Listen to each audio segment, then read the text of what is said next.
Good morning.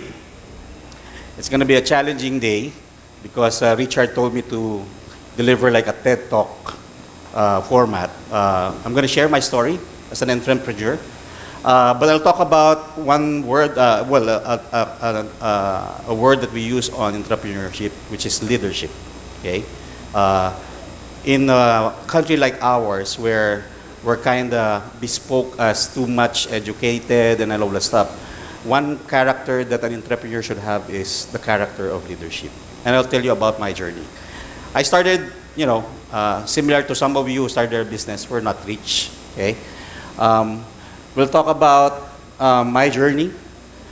In 15 minutes, I'll try to compress my life's journey in 5 areas. My foundation of success.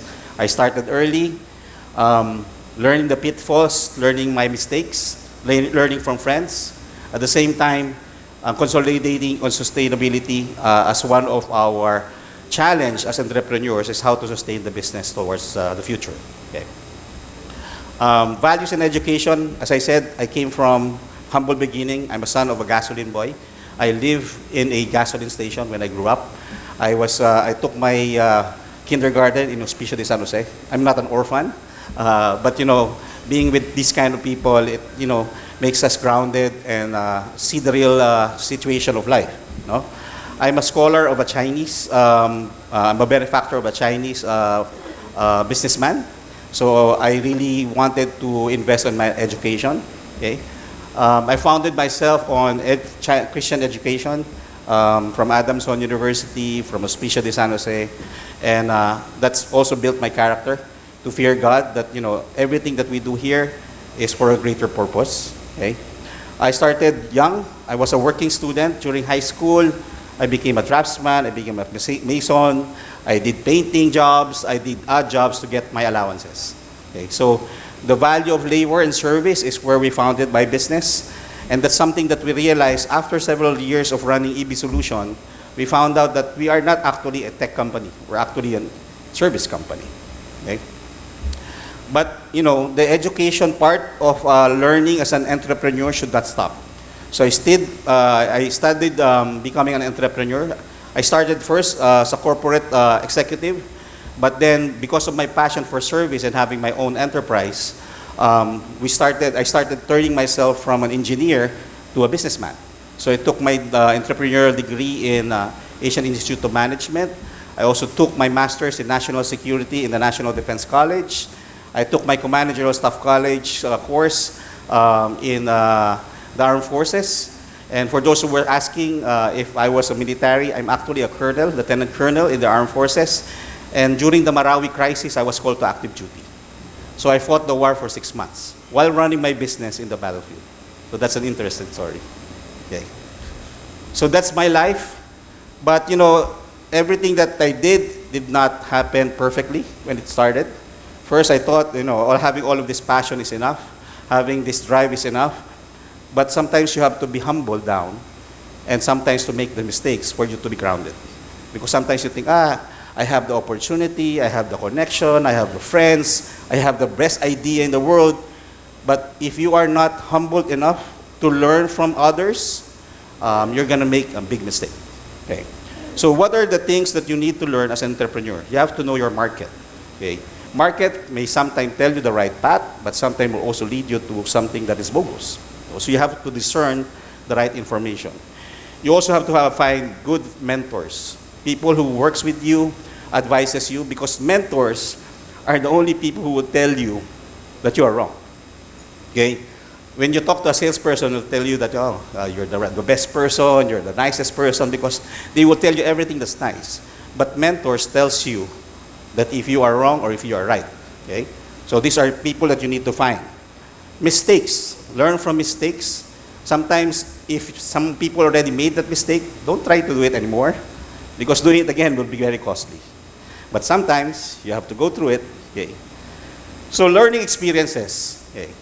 When I started the business, okay, I started being exposed to small businesses. My cousin's electrical shop. When I was in college, I was a working student. I worked with Pizza Hut.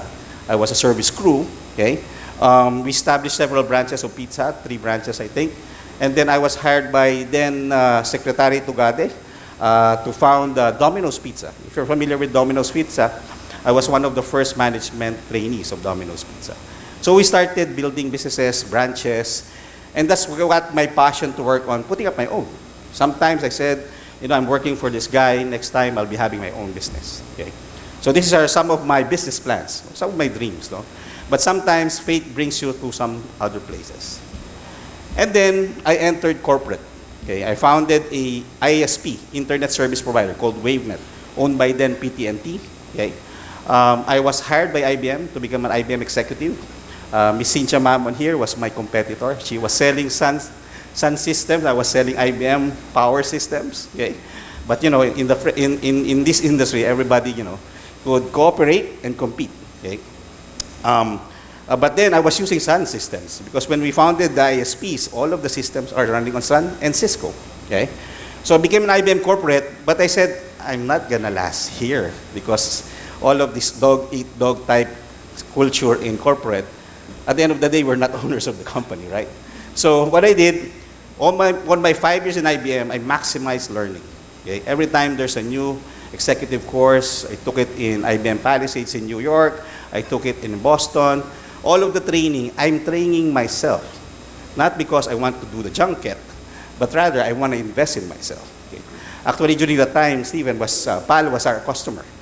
So I became famous in the telco business, okay? During the time that IBM was, during the time of the heat of the prepaid, because the Philippines was the tax capital of the world. So most of the systems there were either Sun or IBM, okay? And then I became a regional executive. That's the time that I got my regional exposure. I've handled the ASEAN region for wireless e-business for IBM, where software was the new fuel of the economy, okay? And then we were evangelizing IoTs. Then it was called machine-to-machine. Now it is operational technology or IoTs. The same thing, sensor networks. And that passion for sensor networks actually became the foundation of my new ventures now. But imagine that was what, 30 years ago, 20 years ago? Okay? It's just happening now. I met a friend of ours a while ago from Dev Team, e-commerce, where IBM was pausing it, 20 years ago, it's just happening now in the Philippines. Just imagine. But the thought leadership was there, okay? And then I maximized it and I became the country manager for Tivoli Software. Tivoli Software is a software built by a Filipino, Peter Valdez. Okay? I became the country manager for Tivoli Software. And then when I took the job, I said, wow, it's an executive position. It's a country manager position. I thought it was good. When I came in with 5 years worth of problems. Because products are being sold as products, but the support and the commitment to support the product is not there. We found out that technology sometimes may tell you and promise you that this is the solution to your problem, this is the right choice for your problem, this is the most advanced, this is the fastest. But at the end of the day, if the organization is not going to wrap and change its processes to embrace the tool or use the tool to enable their processes, no amount of technology is enough to solve your problem. Okay? So that's something that is worth thinking at. Then I started testing the waters to become an entrepreneur. I left IBM. Okay, I left IBM. I became an entrepreneur. I was first promised to become a shareholder in an IT company. Unfortunately, that promise failed to happen. Pinangakuan ka na nga, gusto mong pa rin, sabi nila. Okay? So I was promised by a Chinese IT company that I will become a part owner. And then when he did not deliver on the commitment, I said, okay, I'm going to step out already. Let's part as friends. I'm going to be an entrepreneur. But I did not enter into IT first. I founded Creativo Concepto. If you're familiar with the world record of Labapalooza, the Philippines as the kissing capital, Miss Erica Simon here is the marketing manager then. We broke Guinness Book of Records twice. Okay. Creativo Concepto was supporting Unilever at the time in making that project, Labapalooza. Okay? And then I founded other companies. Machine-to-machine interactive intelligence is the first prepaid energy platform used by the National Power Corporation. I thought it was already something that's going to make us rich. But we found out that, nobody wants prepaid for power. Maybe in text, but not in power. Why would you cut my electricity if I don't pay, right? And we're used to it. So it's a business norm. And then I jumped into the BPO, like voice over IP. But unfortunately, the telco was regulating that market. And then several other ventures. I set up internet shop. Okay, I thought it was the best thing to do, but also not the best thing to do. So from that point, from a top corporate executive to an entrepreneur, I actually went down. Okay, it came to the point that I was recovering PET bottles and trash from the internet shop to make money. I lost all my savings. I lost all my money. I have to remortgage my house. I have to remortgage my car because sabi nga nila wala nang balikan. So grit pushed me to move forward and reestablish the business. So we reflect, what's our core purpose? Okay? Our core purpose when we put up the businesses, as I said, there was one message a while ago that it's very hard, and the first I think Sir said that the problem is capital, right? Especially for those people below the line. If you have very little capital, you're the first one who's going to be hit. Okay. I thought having a lot of businesses from the start makes you have all your chances higher, but actually it would drain you. So we tried to regroup back and put all of our businesses into one company. And that's where we founded EB Solution. First, beware of market trends. Okay? Sometimes the technology company there, the leaders of information would tell you, this is the way to go. Look at what happened with ISPs. ISPs were new players. They were challenging the telco. Now we're back to the telcos. Okay? The dot-com boom, okay? The dot-com bust, okay? Everybody was saying internet was supposed to happen. Commerce is supposed to happen. That was 20 years ago. It's only happening now. That means you are too early in the game. Okay? But market drivers are very important. These are the people who leads information. Okay? Avoid the lechon mentality, lechon manok mentality. Don't copy. Diba?